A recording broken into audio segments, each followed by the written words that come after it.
Hello YouTube, RedHeadTakes here, back with another video. Today we're picking the games for Week 13, all except the Green Bay Packers, which of course will get its own individual video. And last week was not a great week for me. We got 8 right, I believe, so not a good week at all. We'll do better this week. But it looks like there's some more clear-cut picks, especially after the craziness of the past week. Hopefully this will be a little more easy to pick, but you know how the NFL goes, probably won't be that way anyway. But if you like the video, give it a like, thumbs up, subscribe, share, all of that.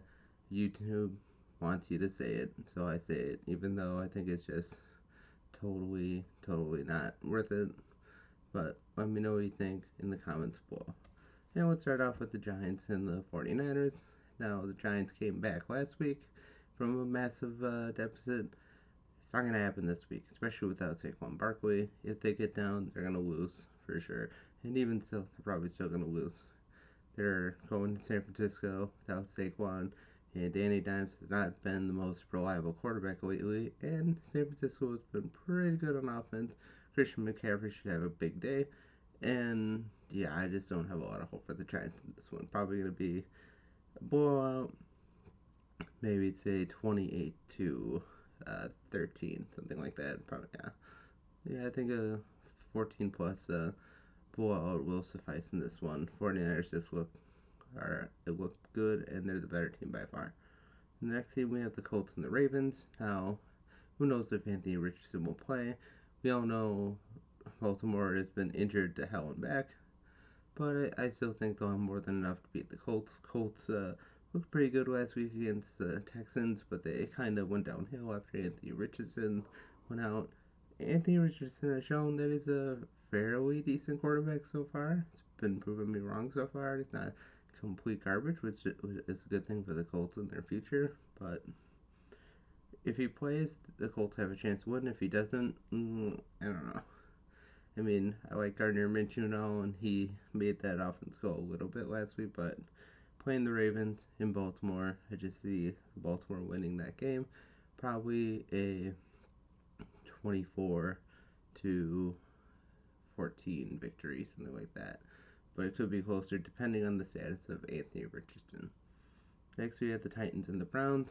Browns coming off that devastating injury to Nick Chubb. Man, that's something you never want to see. Titans with the win last week against the Chargers. And of course, Chargers find the way to Charger again. And the Titans have been looking pretty good so far. Tannehill, I mean, the first week they didn't look so good, but last week they looked a little better. Tannehill's been playing a little bit better. Derrick Henry got going a little bit last week, which is a big plus for them. I see Derrick Henry having a decent game this week. Maybe not the best, but should be able to get his yards in there. Browns, who knows what their offense is going to be, because after Nick Chubb went out, they were very disjointed the rest of the way, and Deshaun Watson didn't look great. I think the Titans win this game. Should probably be a close game, maybe 27 to 24, something like that, but that may be generous for the Browns considering what their offense was able to do last week after Chubb went out and even before then, but we'll see what happens. 27 to 24, I believe I said. Yeah, something like that. Next, we have the Falcons and the Lions. Should be a great game, one of the better games of the week. Falcons looked great last week. They ran all over my Packers, so that was fun. The Lions didn't look the greatest, but they came back and forced overtime, so they've looked pretty good. Jared Goff has looked pretty great at times. They've been able to run the ball pretty well, and the Falcons have also been able to run the ball very well too. Desmond Ridder has been so far, even though they won last week. I think the Falcons pulled this one out. It'll be a very close game. I don't think it shouldn't be a blowout or by any means, but I think the Falcons pull it out by just a little bit, maybe 30 to 27, something like that. Should be a pretty high scoring game, but it'll be a very close game as well. Falcons over the Lions. Next, we have the Jags and the Texans. Texans have not looked great so far. That they haven't been able to establish the run at all behind that offensive line. haven't been, or Nico Collins and CJ Stroud seem to have developed a connection, so that's pretty cool. The Jags, their offense was woefully inaccurate last week. I thought the Jags would win, but Trevor Lawrence didn't look all that great. Didn't throw any picks, but just couldn't get the offense going at all, which was pretty shocking in my view. I figured last week would have been a very high scoring game. Maybe the Jags wouldn't have won, but you would have expected there to be more offense last week. I think they'll get going this week against the Texans, whose defense is not very great. They have some good young players, but they have a lot of growth spurts to go through, and the pain will probably keep coming this week. Jags, I think they will get their offense back on track, maybe 28-14, something like that. But I don't know if the Texans will be able to pull it out again. They'll probably go to 0-3, so unfortunate for them. Next, we got the Broncos and the Dolphins. Broncos giving up another huge lead last week and having that miracle Hail Mary and then getting screwed at the end by the non-pass interference call. Yes, that was a total pass interference call. Washington fans, it should have been called. But again, the game shouldn't come down to one play like that, and Denver blew a big lead that they never should have lost against Washington of all teams. And then we have the Dolphins, who have looked like one of the best teams in the league so far. Their offense has been firing on all cylinders. Tyreek Hill should probably have another big game this week. Tua should continue to be able to throw the ball. They've been able to run the ball pretty well. Their defense has been decent. I think the Dolphins pulled this one out for sure. 30-21. And even that might be a little hopeful for the Broncos, seeing as how they're just, you never know what they're going to get. And the marriage between Sean Payton and Russell Wilson has not been that great so far. Hopefully it'll improve with time for the Broncos' sake, because of all the money and picks they invested into Russell Wilson.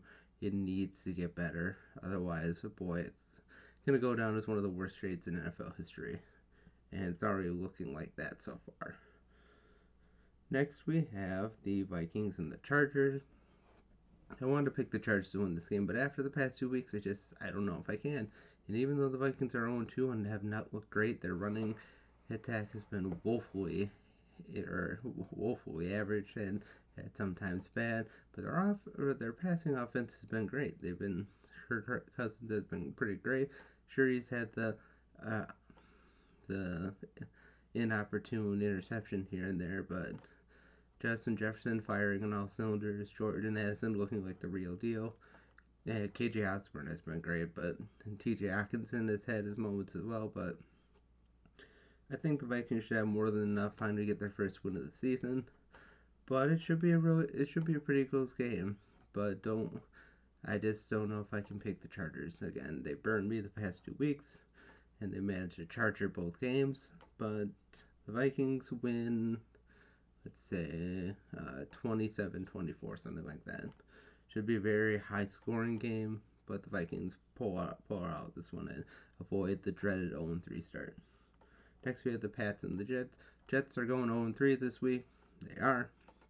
Even though the Patriots rushing attack hasn't been very great, I just don't see the Jets being able to go get past the Pats defense. I mean, their offense has not been great the past couple weeks. Sure, they won week 1, but last week it was the Dallas Cowboys just ate them alive, and was not pretty, didn't look good.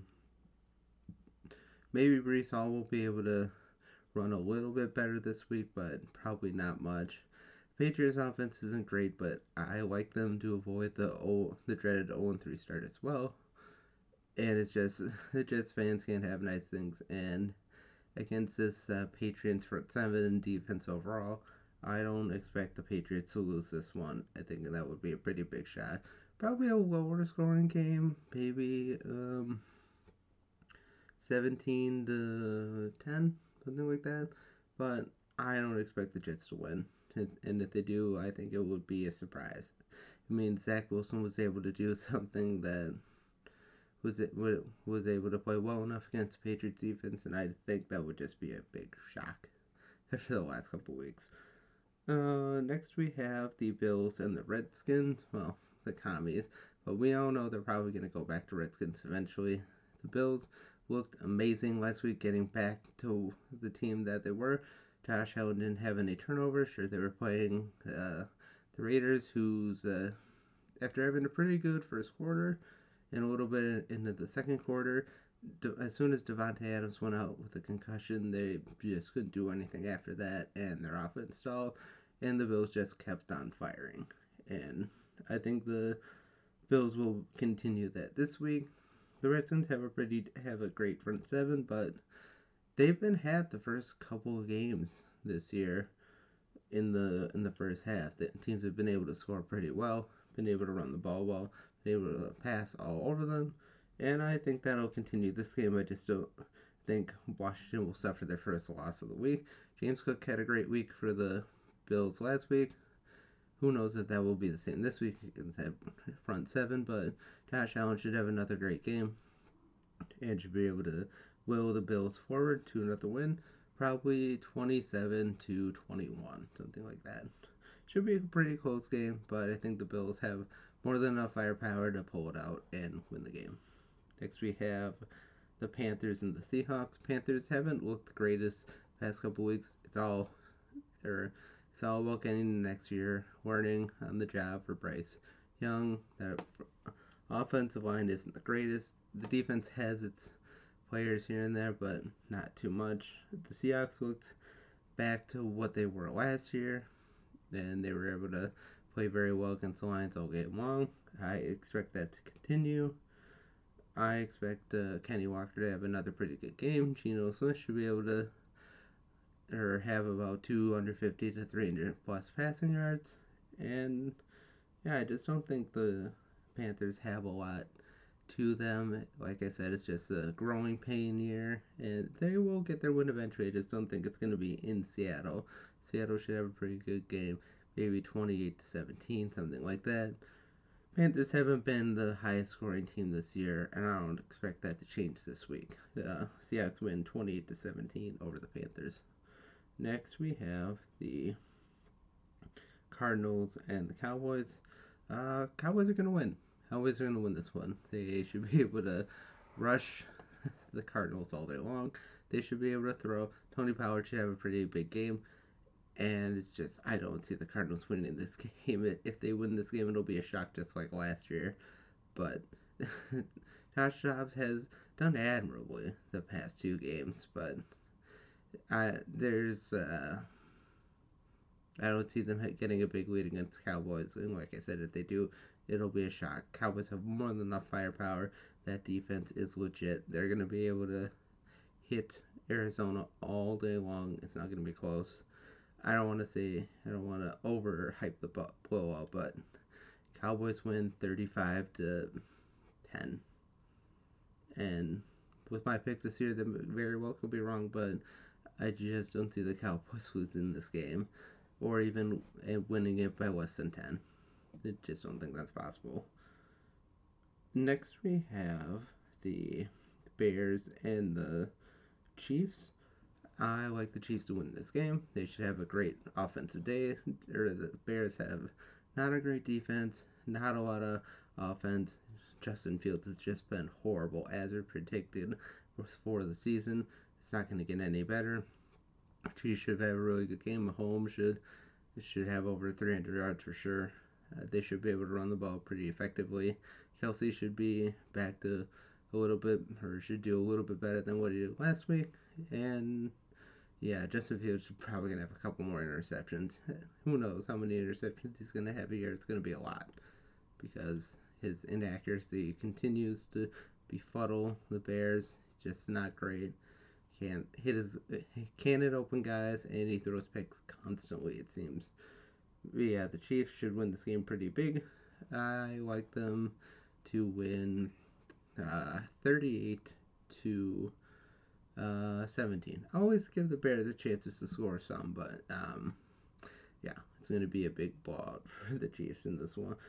If it's not, I would find that another shock. Next, we have for Sunday Night Football, we have Steelers and the Raiders. Should be an interesting game. Looking back now, I'm sure NFL regrets making it this a Sunday night game because while both teams have had their moments, you wouldn't say that this would probably be the best game to showcase the NFL on Sunday Night Football, but that being the case, Steelers should have a pretty good game. Raiders should have a pretty decent game. Devontae Adams will be back, so Jimmy Garoppolo has had some pretty good rapport with him. Devontae should have a pretty good game, probably over 100 yards, maybe a touchdown or two. Steelers winning against the Browns last week. Najee Harris just isn't the greatest running back. Their offensive line has been better, but still needs improvement. Kenny Pickett has been pretty great, or pretty good so far. Deontay Johnson is now out for the next 4 games, so George Pickens is probably going to be double covered a lot, but I'm sure he'll still get his yards. Probably should have a pretty good big game for George Pickens. He's going to be the #1 target, and we'll see if he's really the real deal. Should be a close game, I think. Maybe 24-21 for the Steelers, but I can see a world where the Raiders win. We'll see what happens, but it should be a pretty decent game. But it's probably not the game that the NFL would want for a Sunday night game. Next, we have the 2 Monday night games again. Why are there double headers in back-to-back weeks in the NFL? I don't understand it, but we have the Eagles and the Buccaneers. Eagles offense really exploded last week, especially in the rushing department. My God, wow. I did not expect that from DeAndre Swift after the game he had in week 1. The Buccaneers able to get the win again, now 2-0. They were playing the Bears last week, so I think those winning ways will stop. Baker's been pretty decent so far. Rachaad White's been pretty good too. Their defense has definitely had their moments, and Mike Evans has been great. He has some really good rapport with Baker so far.